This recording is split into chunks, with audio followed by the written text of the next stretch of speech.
stop and think of how few people are really well off. 3, 4, 5% maximum, if that. And 95% are struggling. And some of these are really bright people. Mm-hmm. You've got people that have a doctorate degree in commerce and finance, and they're broke. How the hell could that happen? Well, they never learned how to earn money. They learned how to count it, invest it, and what to do with it. They never learned how to earn it. School doesn't teach us how to earn money. It's absurd when you stop and think about it. Right. They teach us all kinds of stuff that's, a lot of it's useless. But they don't teach us about how to earn money. And money is a medium of exchange that's negotiable all over the world. We've got to learn how to earn money. And most people don't know how to earn money. Most people think you go to work to earn money. You don't go to work for money. You go to work for satisfaction. There's 2 rewards in life. One is material and the other is psychic. We shouldn't work for money. We should work for satisfaction. So I think we have to get the money straight in our mind, and I don't think most people have it straight. You got to develop a belief system. Our belief system is based upon our evaluation of something. And frequently, if we reevaluate the situation, our belief about it will change. We've got to understand that money is easy to earn. It's through the repetition of it, through the repetition of writing it and believing it. I had an affirmation that I used for years, still use it. I'm so happy and grateful now that money comes to me in increasing quantities through multiple sources on a continuous basis. I am so happy and grateful now that money comes to me in increasing quantities through multiple sources on a continuous basis. I just keep repeating that like a mantra. And you write out, I'm so happy and grateful now that I have in my possession $1 million. And that's where you started out intellectually, then you get emotionally involved. And if you keep doing that, ultimately you're going to attract the money. If you just write this down right now. I am so happy and grateful now that I have multiple sources of income. If you write that out every day for the next 30, 60 days, you're going to become very, very aware of having multiple sources of income. Wealthy people all have multiple sources. They don't have 1 or 2. They have a whole bunch of them. You are in a beautiful position to set up all kinds of sources of income. So when you think of wealth, you might only earn 10 or 15,000 from one source. You might earn 200,000 or 300,000 from another, but you have a lot of them. Right. And that's where you'll earn wealth. You've got to be fairly creative. You've got to have a free flow of energy. Energy has to flow through. You can't be stubborn. You can't lock in on something and not want to let go of it. You've got to have a free flow. You've got to be interested in ideas. You really have to be thinking of how to do things for people, how to help people. Because money is a reward received for service rendered. Yeah, it's hard to help others when you're always consumed with the negativity in your own life. Oh well, I mean that's mentality. That's why poor people remain poor. They're so locked into their problems. How can I serve others? How can I be of greater service? You're going to figure it out.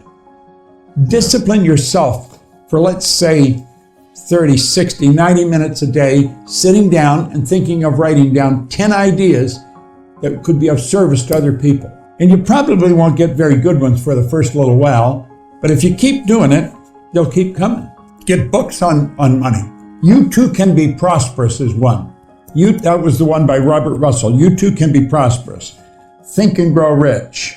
But the trick, though, Lewis, is you got to keep studying. Mm-hmm. And you only will keep studying if you're going after something you have no idea how to get there. But you know you can get there. The way there will be shown as you go after it. Step by step, it will come to you.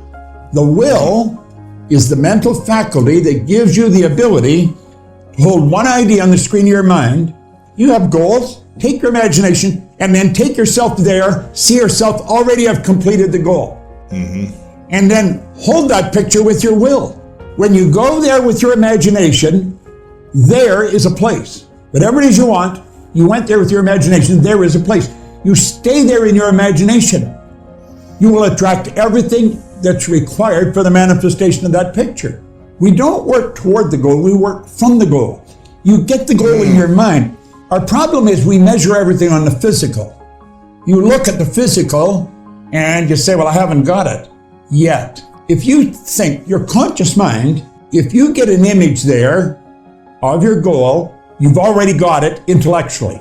If you didn't have it, you couldn't share it with me, but if you have it, you can share it with me.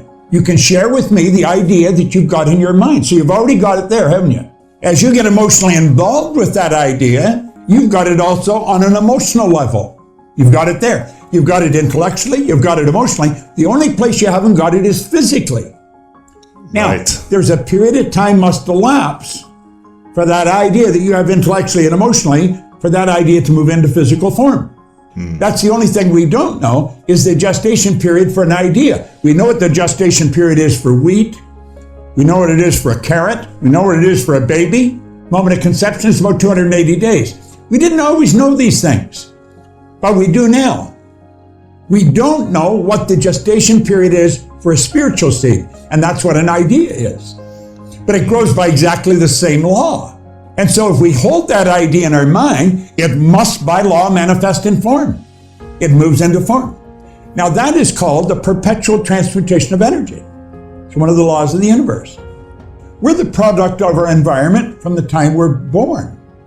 But prior to that, genetically we're programmed. You're genetically programmed at the moment of conception. You got all mom's DNA and all dad's DNA.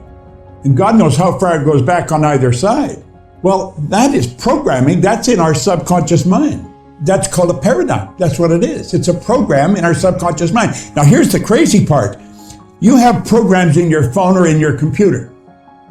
The people that write the code for these programs are really smart when it comes to writing code. They really know what the hell they're doing. The people that wrote the code for our biocomputer had no idea what the hell they were doing. They don't. They did not. They were writing a code for my subconscious mind and for yours. That's our paradigm, and that probably controls our life to an enormous degree. Most people don't even know that they have the problem, so they stay stuck their whole life. When you have a goal and you write your goal, you paint a picture with words. Your goal is a picture in your mind, and you paint the picture with words. When you're writing it, you impregnate it into a group of cells in your brain. When I carry this in my pocket, when I touch it, a sensory factor touch is affected. It's a light message goes flying through my body, and it resonates with those cells in my brain, and a picture comes on the screen of my mind. This is a ritual. I've been doing this since 1961.